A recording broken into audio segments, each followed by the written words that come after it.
Hello, Mio. Thanks for taking the time to speak to us. Hi. Hi. Nice. um, Just like to hear. yeah.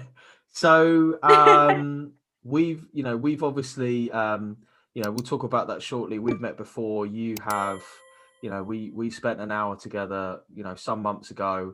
I saw it flag up on your LinkedIn because it seems I'm connected to everyone on LinkedIn, and with people congratulating you about getting your job, and I was like, oh, that's really cool. And you were really kind and said, yes, I'd be happy to just do an interview and talk about the whole story. Um, so first of all, I guess just to start, sort of like, what are you doing right now? What are you studying? Where are you? And what job are you going to do? Yeah, so as you said before, I'm Mio. I'm 22 at the moment. I'm studying in the University of Liverpool. So I just finished my degree. It's BA in marketing. Last 3 years of my life, like absolutely love my university experience. And currently I'm working with a marketing agency called Aurora. So they have offices in Toronto and offices in Liverpool. And I work as a digital marketing executive. So just in charge of handling like a few clients and like the marketing campaigns in social media and like just other bits and bobs every now and then. It's just my first week, so it's introductory week. If we have this conversation in 6 months' time, I'm sure I'll know more about the role. Well, we're just starting. It's like I press buttons and stuff. It's just like, Suze. It's really cool. Like it's really cool. Like the agency has a lot of like interesting clients, Hmm. and like everyone's really creative, and like everyone's like super friendly, which I think is the most important thing in like a job. Feeling comfortable with the people around you and like just vibing on the same level. So I'm really happy, and like everyone's been super helpful with me. That's brilliant. I mean, yeah. So let's kind of go forward. So you came to Liverpool to study a BA in marketing. Where are you from, and what was the initial, like? Why come to study in the UK at all? What was the journey to come from where you're from to the UK? Yeah. So I'm from Mexico, Mexico City, and I've always like I was really intrigued about like the British culture when I was 15. Like I was really intrigued about like what it was like on the other side of the pond, like what life was like here. And then the first time I came to Europe was England, and it was when I was 15, and I just completely fell in love with like London and Manchester and like all those tourist cities. And I was like, oh, like I wish I could like live here, like it would be amazing. And then my dad was like, well, why don't you do it? And then I applied, and it was quite a rocky journey. It was like quite like rough journey. I was looking at universities, and obviously, like everyone in my year in high school was looking at universities as well, but they were looking at them back at home. And people didn't believe in me. People were like, "Oh, like your English is rubbish. Like you're not gonna be able to do it. Like you're so close to your family. Like you're gonna cry and go back on that first month." So I almost gave up, but my family pushed me to like keep on trying. And 4 years later, because I did a foundation year, 4 years later, I'm here and I'm absolutely loving it. I'm as close as I was to my family. And I made a little family here in England. So that's basically me before England. And then I chose Liverpool just because my mom loved the Beatles, well, loves the Beatles. Uh, she was like, you have to go, you have to go. And then the campus itself was really nice, and like the city is super friendly. So gave it a go and absolutely love it. I don't want to move out of Liverpool. You came to the UK, so Yeah. it's a struggle. You come. Did you do your foundation year in Liverpool? Yeah, so it was like this program where you would like do like a foundation in whatever the area of studies was your degree on. And then you study a little bit of like A level knowledge, and then you could progress to your first year of university. So it was almost like a 4 year degree. Yeah, really cool. So you've come to the UK, you're doing your first year. So you would have come to Liverpool when you were 18, right? Yeah, I was gonna turn 19 that year. So I came in September and then in October I turned 19. Very cool. So you've come here, you're studying, you did your foundation course, and then of course it's a little bit of a jump between, they say roughly about they figure this out from international passenger survey, but roughly half the international students who come say, I'm just coming here to study. I'm not really interested in working here. I just want that experience and I want to go back. So did you come here and think, I want to work here, I want to stay here? Did you come and just think, I just, I don't know what I want? What was the process from going from studying here to wanting to work here? Um, so when I first came here, um, I didn't really know. I kind of was like, I want to stay, but at the same time, I'm not gonna force it if I'm not happy here. So I spent a year here in the UK, and I just grew up in a sense here. Like I became an adult in England, so like my adult life is here. Like if Hmm. you ask me to do like adulty things like taxes and like work and bank accounts in Mexico, I have no clue of how that works back at home. Um, so I did my first year here and I absolutely loved it. Like my foundation year, like I had loads of fun. And then I started like the proper university experience and starting to meet local students. So I formed like my little group there and like I was just so happy with everyone there. And like I just fell in love with the culture that I was like, I don't think 4 years will be enough. Like Mm. I really want more of this experience. So I was like, I have to start looking into how to stay a little bit longer. And then that's when I started looking for, well, not looking, but like started thinking of the idea of working here. So I'm really interested. I just want to kind of zoom in on this because Yeah. you're I haven't dealt with. I think you're the first. I wouldn't say we just spent an hour together, but I haven't dealt with very many. The majority of the clients that I've dealt with over the years are young women. 80% of the clients I deal with are young women between the ages of 18 to 25, right? Yeah. Really just wonderful young, mainly from Asia and Africa. That's Yeah. sort of who tends to come and see me. And they all kind of talk about the same thing. Sort of they came here and they really loved the experience. For them, more as a, and I'm kind of generalizing here, particularly for young Asian women I've dealt with, they basically felt like they were treated as equals. There was a certain element of I wouldn't call it, I mean, I would definitely call it sexism, but I wouldn't call it sexualization in a sense that they just basically felt like they were treated like human beings. It was just like, oh, you're a person, like you're a woman, but just, like, do you know what I mean? But whereas in their home country, they felt like maybe they weren't taken as seriously or weren't Yeah. given the same kinds of opportunities. So I'm really curious, as a young Mexican woman, is that what was the thing that kind of made you go, oh my god, this is great compared to where you were from? Um, I think the thing that wanted, like, the thing that made me want to stay here, was the opportunity to have like a better life, if that makes sense. So in Mexico, I think safety is like a big thing at the moment, and like touching on like women and everything like that. Like there's like rising cases of like femicide, like, well, just people killing women. Mm. Um, so not bad advertising for Mexico. It's gorgeous place. If you want to go, if you stick to touristy areas, lovely place, love it.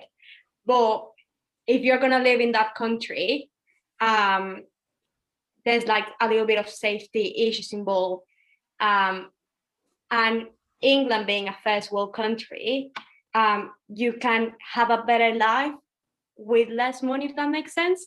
Like as a general example, the NHS. Like I think the NHS is brilliant and like it's free for everyone. Um, Obviously, with like as an international student, you have to pay your NHS fee, but it includes absolutely everything. And coming from Mexico, where for you to get health stuff, like private healthcare, if you want like the good stuff.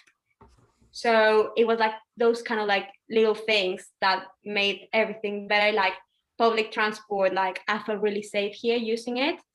Whereas in Mexico, if I'm being honest, I've never used public transport there. And I wouldn't feel comfortable doing it. And then I think in London, like in the South, is the same thing. But like when I used to go nights out, I was surprised like what girls were wearing, like with like really short skirts and everything. And I wasn't used to that because in Mexico, it would be kind of dangerous thing for you to be walking in the middle of the street at like 12, like midnight. And then just walking in like heels and like a really gorgeous skirt. Like I wouldn't do that because I would feel scared of doing that. And here I felt safe. So I think it's that kind of like having a better life as a normal human being. Like everyone's really friendly. Yeah, fascinating. I think that's something that really runs through whenever I speak to not just young women, but also young men. The one thing that comes up a lot is that British people are very friendly. And also we basically, we don't really care. Like if you're like, oh, I'm from this and and I'm gay or I'm straight or I think these things or I dress that way, we're just like, fine. Like, do you want a medal? Was there something else you no? Like, oh no, that was it. And we're like, carry on being. Yeah. Like, we're gonna get on with our day now. It's very nice to meet you. See you later. Yeah. And that's something that. So yeah, that's interesting and also wonderful as well. I like to, I like to hear stories of that. So look, kind of coming back towards. So you've decided to work in the UK, you're studying. I mean, Yeah.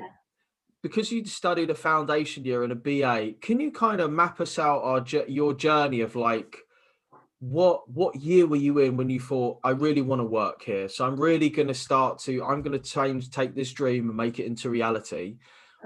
When did you start thinking that was something you were going to do? Put the action in, and what did you do basically? So my foundation, like I think there's like really like set goals for the 4 year, like these 4 years. My foundation year, I used it as a year for me to like integrate into the culture and integrate into the kind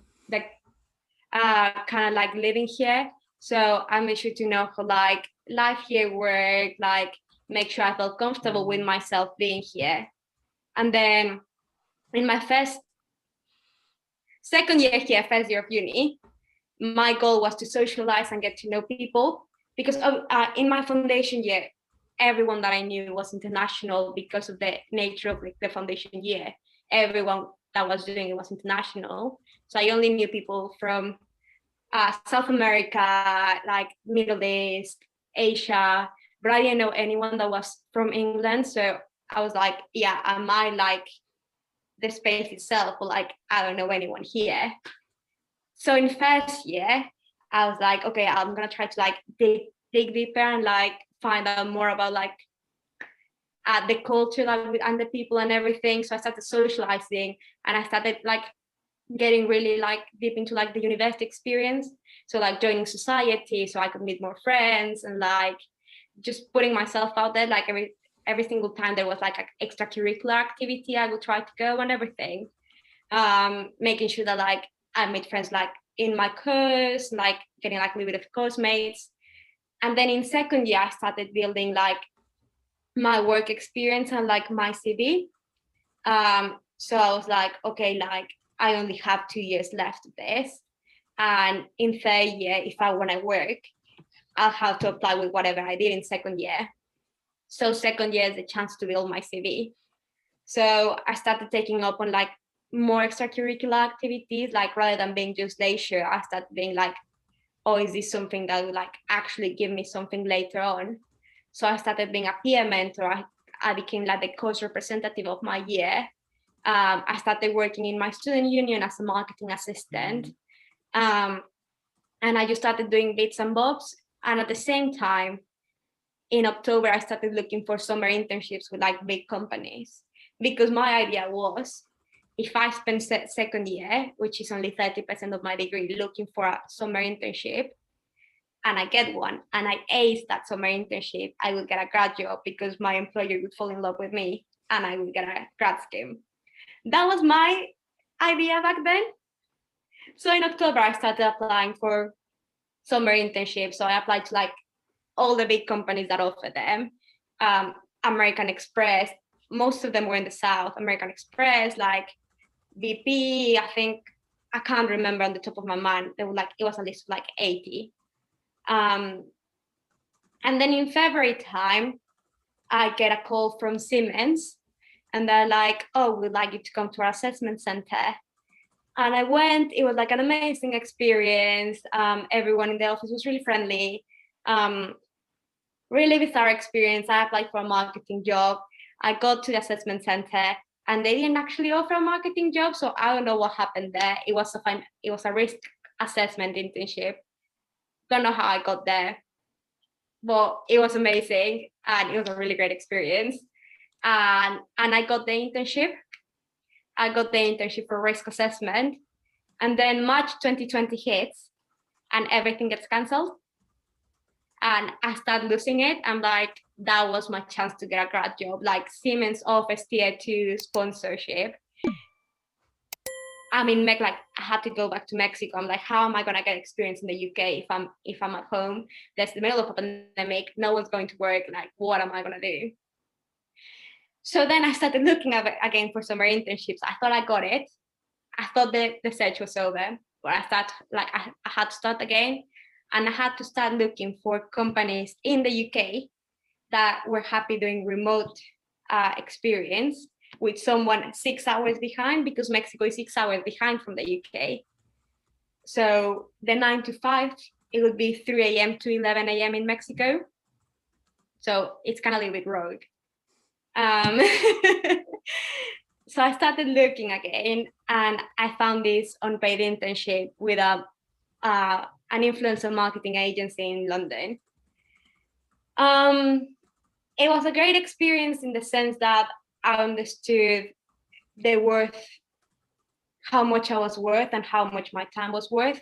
I worked with them for 3 months. If I'm being honest, I don't like unpaid internships. I think it's not a fair thing.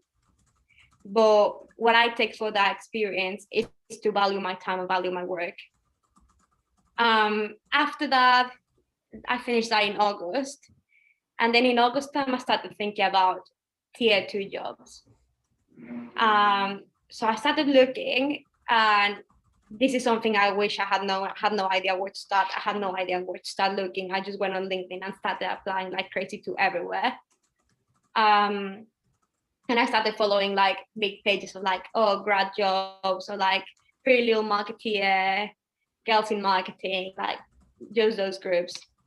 And I started applying for the big companies, but little did I know that not because they're a big company, they offer like sponsorships. Like my dream was Disney. And I found out that Disney doesn't, even though they're a big company, they don't offer sponsorship. And then there are companies that they do have sponsorship, but they don't offer them for entry level. So it was all that maze of like trying to find out who does, who doesn't, getting my CV on the door. It was quite chaotic. And then fast forward, like I had the online assessment things. I did interviews. I think I didn't get to any assessment centers. I don't think I got to any of them. And then I started working I was still working. So I was still working as a marketing assistant for the student union. I was doing an internship with a company in the Wirral, so like next to Liverpool. I was doing a marketing internship with them, and I was still looking for jobs. And I was in my last lecture of my degree, and it was a guest lecture with someone from the industry. And I was the only one with my camera on, and the lady just gave a really nice and really engaging talk about like the marketing industry. And I absolutely fell in love with the guest speaker. Like she was brilliant. And I just started asking loads of questions to her. And then it finished and I connected with her on LinkedIn. And then we had a little Zoom call afterwards. And we started chatting here and there. And she offered me a position with her agency, which is Aurora. And here's where I am now. That's fascinating. I think something which is kind of really underrated is, so there's this kind of common myth. I wouldn't say it's a myth, but a lot of the information that is here is from America, right? So a lot of people, for example, stuff like what color is my parachute, the 2-hour job search, the hidden job market. It's not that it's not true. It's just that it's not specific, so it's not helpful. But what you're talking about is really kind of basic human networking. And I say that because it really reminds me of a talk that I gave to the London College students at the London College of Fashion. And they were very much like yourself, Mio, right? And they're like, oh, how can I get a job? How can I get myself out there? And, how can I basically send loads of messages on LinkedIn and bug the crap out of people, right? And I was like, I'm curious, would that work for you? Like, would me, I'm sorry, I meant asking the students, just kind of saying, like, if I was just harassing you on LinkedIn, asking you for a job, how would you feel? And they're like, oh, I wouldn't really like that. But what you just described is like a really human thing, which is just like, I loved what you said. I want some more questions. I want to know more. And that person is kind of like, because I'm sure the funny thing is, right? She's probably, your boss has probably never really had that experience a lot of times. So she's like, wow, here's this young woman. She's very bright. She's really engaged. She's really interested. As soon as an opportunity arises, I'm going to give her a shot. She's going to be first in post in my mind. Yeah, no, definitely. And I think that's the thing I learned when I first met you. Like, I seem to remember, like, I honestly thought, like, I was like, I didn't understand why I wasn't getting any jobs. I was like, sorry, like, I'm this person, I'm getting a first, like, I have grades in the 70s and 80s. I got my internship with Siemens. It didn't happen, but I got it. I've been working for like the past year. I have loads of experience. Why is no one hiring me? And I hated like writing cover letters, and I absolutely hated writing them. And then I remember like going through the cover letter with you, and it was like, well, they don't care how amazing you are. Like no one cares. And it hit me. Like I think it hit me. Like yeah, no one cares what I like. No one cares if I'm great. Like maybe my parents care, but like no, like an employer doesn't care. Like, oh, congratulations on getting a first. Like it doesn't matter. So I think it's having to change the mindset and being like, okay, like why? What can I do for you? Like, is there anything on my persona, and is there anything on my experience that I can do for you? Like at the end of the day, we're like really selfish creatures. Like, what can you do for me? So like, I don't care how great you are. Like I want my company and I want my team to be greater. I want them to be better. So why should it be you? And I think that's the thing that I learned from you. Like it clicked me. Like if you read my cover letter before February, it's like, oh, I'm amazing. I did this and I did that. And like, I did this. And I barely talk about the company and I barely talk about the job role. And I used to change keywords. Like, I remember, like, I even used to like send like wrong cover letters to companies because I forgot to change them. So it would be like, dear company A, I really want to apply because I love the values in company B. Like I would just forget to change the words. So, but it just became so tedious that I just couldn't read that cover letter anymore. And then after February, I started writing cover letters of like, oh, like this is me, this is what I'm applying for, this is your company, and this is what I love about your company, and this is your job, and this is what I'm gonna do in that job. And here's a little sentence of why I'm that great. And it just completely changed. I started getting more answers. it didn't get me any of those jobs, but everything happens for a reason. And I absolutely love my job, and I think I landed like a dream job here. But Mm. it's like a learning curve. Like everything happens for a reason. If I hadn't learned that, maybe I wouldn't be here now. Yeah, you covered a point which is really quite, and it's completely understandable as well from a young person's point of view. From your point of view, right? You're asking some really excellent questions, which is like, I've got a first. I work. Like I'm amazing. Why aren't you giving me a job? And that's completely understandable, right? For the reason that no one has explained to you, like, well, actually, Mio, that doesn't really matter. That's not important. Like these are not the variables that companies are looking for. Everyone's Yeah. operating with their own set of incentives. Um, and I guess you've already brought it up, but I'm just really curious to know now. I mean, there to me is a really massive difference between somebody following what we do and reading our information, and then that flick of the switch to go, do you know what? I'm gonna pay some money. I'm gonna pay some money and spend some time. Why did you do that? I mean, why not just carry on just doing it? What was the sort of in and and kind of what did you get out of that sort of that Um. experience of just sitting with me for an hour and going through the different bits and pieces? Um. I think I connected with you on LinkedIn like at the beginning of the year, academic year. I mean, like September, December time. And I seem to remember you sent me a text, and I was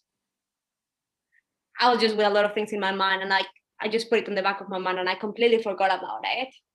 But your content was still like going, like getting on my feed, and I was subscribed to your newsletter.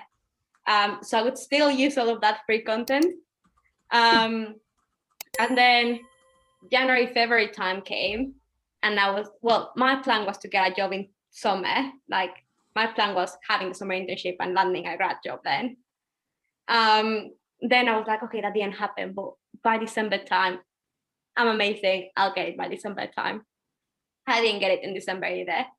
And it was January time, and I'm like, oh my god, this is the worst like term of your life. No, not the worst term, but like it's the most difficult one. As in, like you're about to finish university. Like I can't be having this job hunting thing. Like it's mentally exhausting. Like the amount of times I've cried this year, I've never cried that much. Like it's that amount of anxiety that you get. Like, and I think like from an international perspective, it's literally your life. Like because if you don't have a job, you can't stay in this country.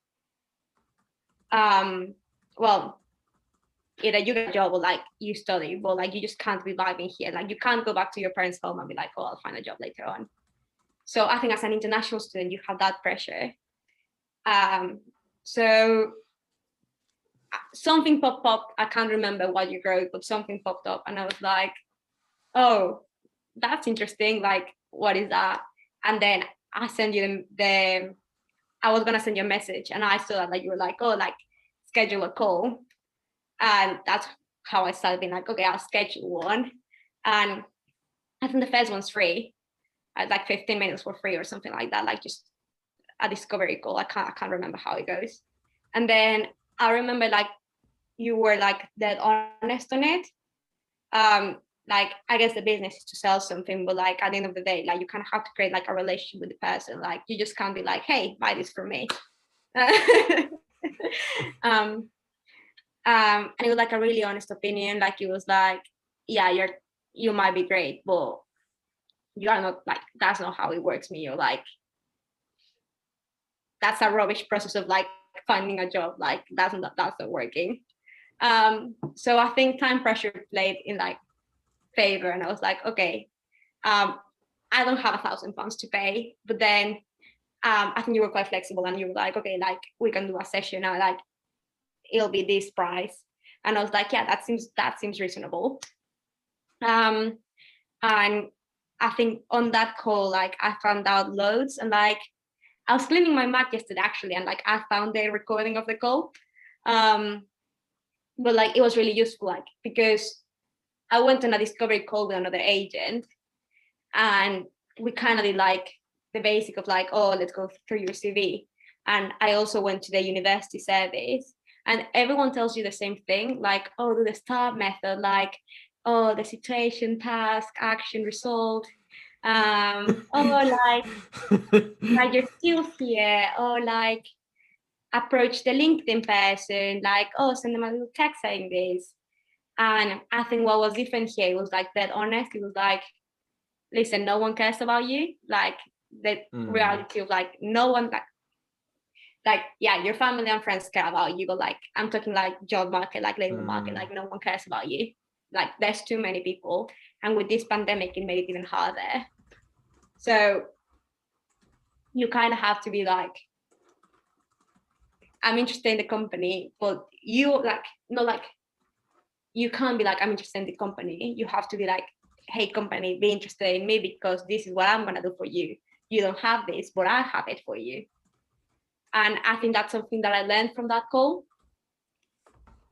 So yeah, really useful, to be honest. Yeah, cool. I can't even it's terrible. I mean, because um I speak to so many students, I actually speak to less. I mean, you've really reminded me. I very rarely do free calls. The reason being is that I've learned that people who pay attention. And what I mean by that is it's like, because everyone's like, oh, the internet's free. I'm like, and it's also enormous and mostly full of garbage. Yeah. Doesn't make it useful. But what I find is when people pay money, they pay attention. Yeah. And that's experience from before. And yeah, I mean, it's great. I'm just pleased it was so helpful. I just love it. And I think there is a difference between, because ultimately, our reputation relies on results, right? Yeah. A career service, not so much. A lot of agents, they just want money. They don't really care about results, which is why I think ours is the only agency I know of that even has a YouTube channel. Yeah. Like everyone else is like, oh, we'll get you results, but it's secret and you have to pay us money first. And it's like, that's complete and utter bull crap. Like, I think the thing is like I don't think like I feel like I don't think like I really like I seem to remember, I can't remember, but I seem to remember like there was like 15 minutes free or something. Like I think there was a free call first. And if I'm being honest, I don't think I would have paid the amount. I can't remember how much it was, but I don't think I would have paid for a session without knowing you first. Like I don't think I would do that. Just because like I don't know if I like that. I not that I like the person, but like a lot of people are really like worthy on LinkedIn and like really like, oh yeah, here. But like I actually don't know the person, so I don't know if I would do that. But no. I think the thing that I would like your agency, like I first started like on the Facebook group, and then I was like, oh, newsletter, oh, I'll get the newsletter. And then there was like this newsletter that had like an Excel spreadsheet with like all the tier 2 companies. Yeah. So I was like, oh, these people actually know their stuff. Like there's like loads of resources, like resources here. So they might be onto something. But yeah, I don't think those 15 fed, like I can't remember how much time it was. But that like fair, like free call at the beginning, I think that's what drove me into paying another session. Like I wouldn't have done that from like just a LinkedIn message. Okay, cool. That's really interesting. So let's sort of, I guess we'll just round it off with sort of two quick questions. My Yeah. first question is, what do you wish you know? What do you wish you knew when you got started, or how would you cut the time and frustration down for a student who's watching this and just hasn't started or is just in that place and they're just feeling a little bit lost? I'll try to keep it short because I learned so much this year.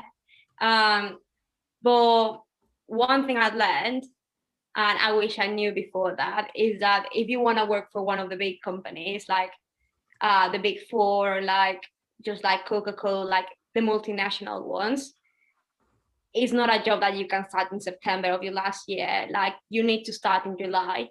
and find out when those companies are open their grad schemes, because I think I started like properly looking in October, November time, and next week closed their applications in September. So then the NHS, I wanted to work for the NHS as well. The NHS closed in December. So I think if you want to work for the big ones, you need to like make like a calendar, like planner, and actually like start looking that early. And this is another thing I learned from you, like dedicate time on it, like not just be like oh, like pick like 30 minutes and like pick 2 to apply for like every week. Because if you just apply to like loads of stuff and like, oh, like I've been applying for 100, like your applications will be rubbish. So like that's something that I would definitely go on, like pick 2 or 3 per week and like apply to those. Yeah, so those 2 things, like definitely. Then quick LinkedIn apply, like applying for LinkedIn, like quick apply on LinkedIn, like that's rubbish. I don't know why that button's there. I've never heard from anyone from there, so that's rubbish. And I think my most important one, it's networking in university. And even on Zoom, like I know it's dreadful and like I know it's horrible being like having the camera on and like you have everyone watching you like every move while you're on a lecture. But there are people in university, there are people in the industry, there are people that are connected, there are people who know what they're doing. And at the end of the day, you're paying for the service. So might as well make the most of it and engage with it, because you never know what opportunity is going to present from there. So those are the 3 main things that I would do. That's really good advice. And what you brought up about networking is a really good point, right?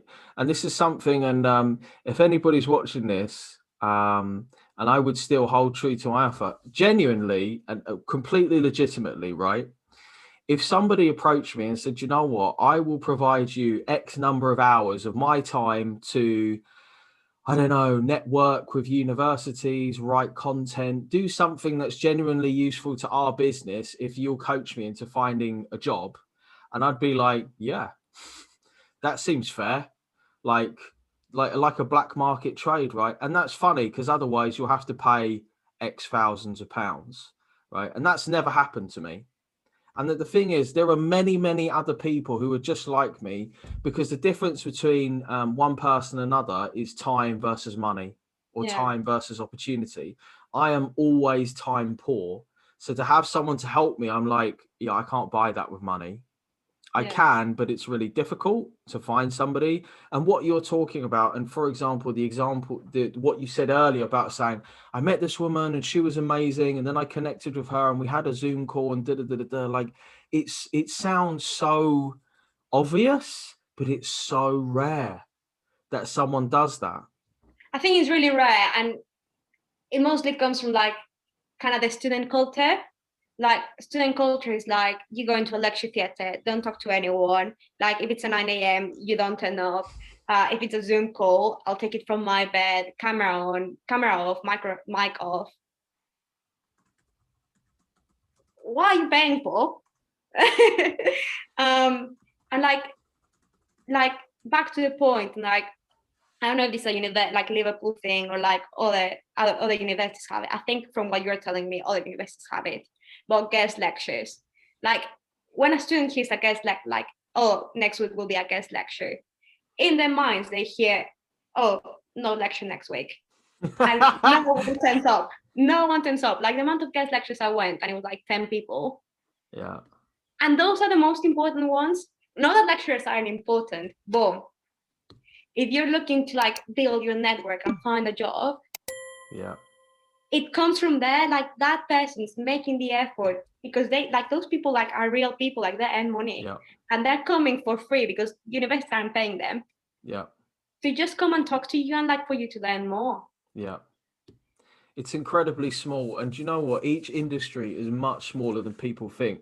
For example, I've got a friend at work, at the offices where I work. So he used to be a director at Saatchi and Saatchi. right? Which is a big marketing firm, global comms firm, really nice guy, right?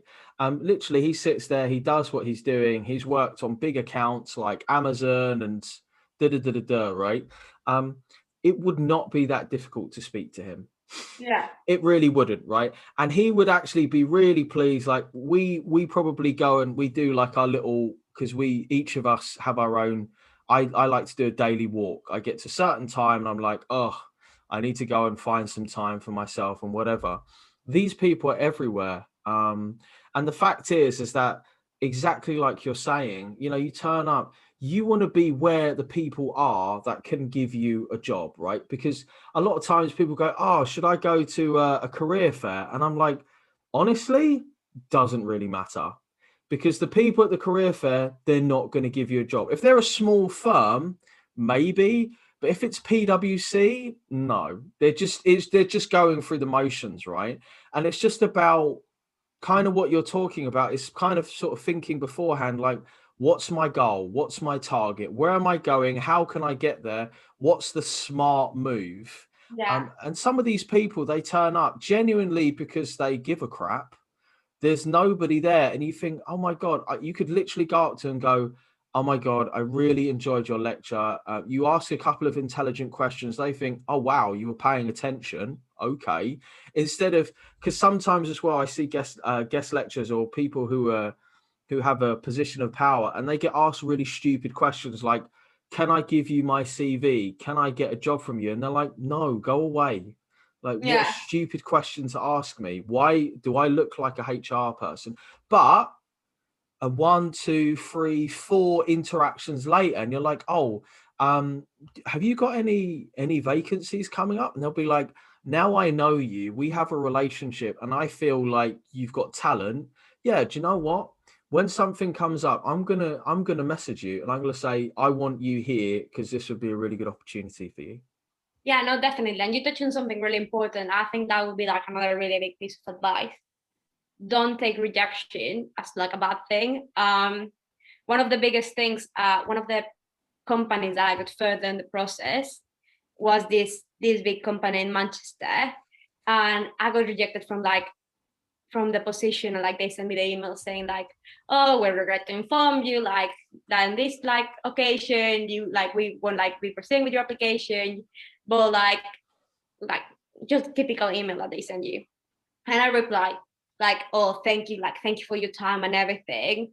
If you could give me any feedback on like or like the reasons why I didn't continue in the application, so I make sure that I apply them in the future. Like, thank you for your time, like something like that. Just like thanking them, because like it's just like a polite thing to like thank you for your time, because they did spend, we did waste, like I wasted a lot of time, like applying and everything, but they did waste a lot of time as well, like reading my CV, like, and like the cover letter is like 400 like words, like no one has time for that.